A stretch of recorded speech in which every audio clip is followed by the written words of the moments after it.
যখন আকাশে ছিল না সূর্য, পৃথিবীতে ছিল না আলো, অন্ধকারে নিমজ্জিত ছিল চারপাশ, আর মানব জাতির ইতিহাস ছিল শব্দরচিত, তখন এক মহান আত্মা জন্ম নিয়েছিলেন এক নবীর ঘরে। তিনি ছিলেন একজন নবীর সন্তান এবং নিজেই একজন নবী। আজকে আমরা জানব সেই মহাপুরুষের কথা, যিনি বয়ে এনেছিলেন আল্লাহর পক্ষ থেকে প্রথম নবুয়তের দায়িত্ব, যার কাঁধে ছিল মানব জাতিকে সঠিক পথে পরিচালনার জন্য। তিনি শুধু একজন মানুষ ছিলেন না, ছিলেন এক নতুন যুগের শিক্ষাগুরু, এক নৈতিকতার পথপ্রদর্শক। এই ভিডিওতে আপনি জানবেন তার জীবনে ঘটে যাওয়া বিস্ময়কর সব মুহূর্ত এবং তার রেখে যাওয়া ঐতিহাসিক ও আধ্যাত্মিক বার্তা। বলছিলাম হযরত আদম আলাইহিসসালাম ও হযরত হাওয়া আলাইহিসসালামের তৃতীয় পুত্র হযরত শীস আলাইহিসসালামের কথা। শীস শব্দের অর্থ আল্লাহর দান বা ভাগ্যপ্রদ সন্তান। হাদিস ও তাফসির অনুযায়ী হাবিল ও কাবিলের মর্মান্তিক ঘটনার পরে যখন হযরত আদম আলাইহিসসালাম চরম দুঃখে কাতর হয়ে পড়েন, তখন আল্লাহ তাকে দান করেন এক নেক সন্তান, যার মধ্যে ছিল জ্ঞান, রহমত ও নবুয়তের আলো।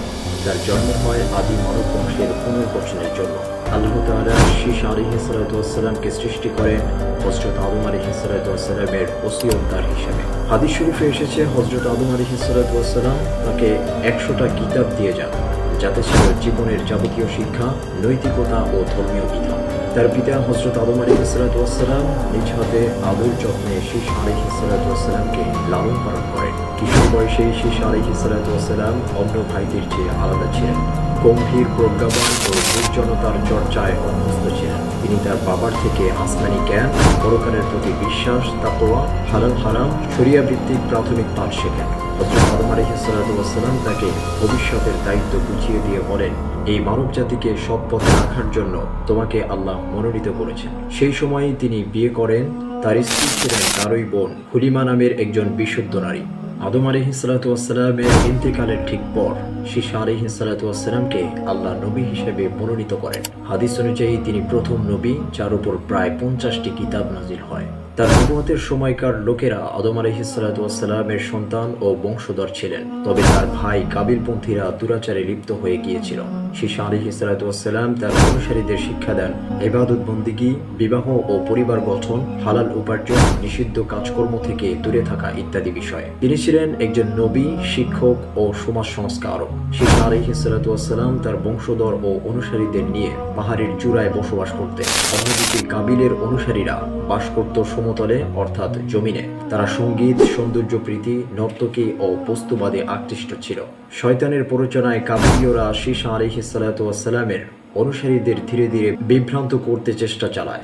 তখন শীস আলাইহিসসালাম তাদেরকে সতর্ক করে বলেন, তোমরা পৃথিবীতে এসেছো পরীক্ষা দিতে, দুনিয়ায় থাকতে হবে সংযমী হয়ে। কিন্তু কাবিলীয়রা তার সতর্কবার্তা উপেক্ষা করে ধীরে ধীরে সমাজে ফিতনা ও অন্যায় বাড়াতে থাকে। এই সময় তিনি আরো কঠোর নির্দেশনা দিয়ে তাদেরকে প্রতিহত করেন। হযরত শীস আলাইহিসসালামকে আল্লাহ শিক্ষা দিয়েছিলেন জ্যোতির্বিজ্ঞান, চিকিৎসা, লিপিলেখন ও সময় গণনার মূলনীতি।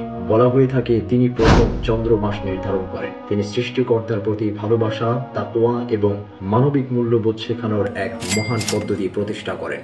তার সহিফা অর্থাৎ কিতাবগুলোতে ছিল আদর্শ সমাজ গঠন, আত্মিক উন্নয়ন, জুলুমের বিরুদ্ধে অবস্থান, সম্পদের ন্যায় বন্টন, সৎ নেতৃত্বের নির্দেশনা। শীস আলাইহিসসালাম বহু সন্তান সন্ততি রেখে যান। তার গুরুত্বপূর্ণ পুত্রদের মধ্যে অন্যতম ছিলেন এনুস, যাকে পরে নবুয়তের ওসিয়ত দিয়ে যান। তার বংশধররাই পরবর্তীতে পৃথিবীর বিভিন্ন স্থানে ছড়িয়ে পড়ে এবং মানব জাতির মূল ভিত্তি করে তোলে।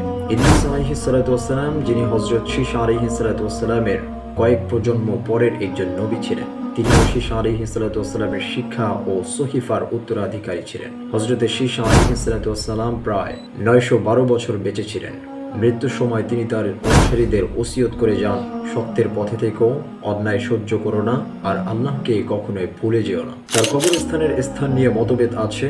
কেউ বলেন জাবালে লুকামে, কেউ বলেন মক্কার কাছে, কেউ বলেন ইরাক অঞ্চলে। তবে সর্বজন গ্রাহ্য মতে তার সমাধি এমন স্থানে যেখানে তার দাওয়াত শুরু হয়েছিল। তার জীবনের সবচেয়ে বড় শিক্ষা পারিবারিক দ্বন্দ্ব থেকে উত্তরণ, ধর্মীয় দিক নির্দেশনার গ্রহণযোগ্যতা, পরকালের উপর ঈমান আনা, শরীয়তের ভিত্তি। তিনি মানবজাতি জাতিকে শিখিয়ে গেছেন কিভাবে সভ্যতা গড়ে তুলতে হয়, কিভাবে দুনিয়ায় থেকেও পরকালের জন্য প্রস্তুত থাকতে হয়। তিনি ছিলেন সেই আদি নবী যার মাধ্যমে নবুয়তের পথ চলা শুরু হয়। হযরত শীশা আলাইহিস সালাতু ওয়াস সালাম এক মহাপুরুষ যার জীবনী মানব ইতিহাসের প্রথম শিক্ষা গ্রন্থ।